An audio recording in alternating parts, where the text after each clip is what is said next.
Game number 3 of the Continental Cup, and Riga going into day 2 were top of the table, but the Spanish side, Vitoria, were in good spirits and ready to take the game to Riga. Of course, they surprised Nottingham and only lost by 2 goals in the second game on Friday night, and they were ready once more. And look at this scoreline. Have a watch of it over the next few minutes, and it may surprise a few watching around the world. Didn't go the Spanish side's way in the opening stages, and they fell behind early on. This was a really well-worked goal. You can see the skill of the side from Latvia, and they took the lead at 5:58. The goal scorer there was Shevchenko, and Riga led by 1-0. And maybe you thought it would be one-way traffic, and would the Spanish side be able to recreate what they did on Friday night against the Nottingham Panthers? Nice finish there, good view on the slow-mo there, and it was 1-0 to Riga. But I said this team is surprising people. What a lovely finish there,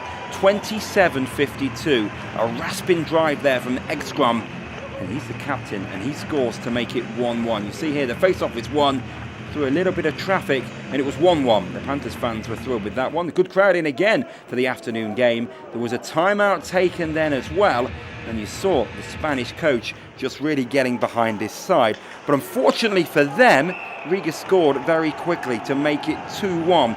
30:14 the time of the goal. Bergov scoring. Great position for the referee to see this one. Back of the net, through the 5-hole. Good finish. 2-1 to Riga.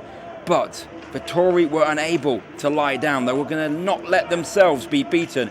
Lovely move down the left-hand side. Perseverance. And that one just trickles in. It's a 2-2 scoreline at 34:14. Jakob Bauer scoring. It was 2-2. So they held Nottingham at one point. They were really coming great guns against them at one point. 1-1, of course, on Friday night. And suddenly it was 2-2 here on Saturday. And were they taking one of the fancied teams for the tournament into maybe difficult circumstances? Riga had to dig deep, and they had to come back once more. Again, they worked their goals well. You can see their skill. This one coming, the shot from distance. I think the netminder will want to look at that one again. And at 39:11, it is Lisbergs who scores.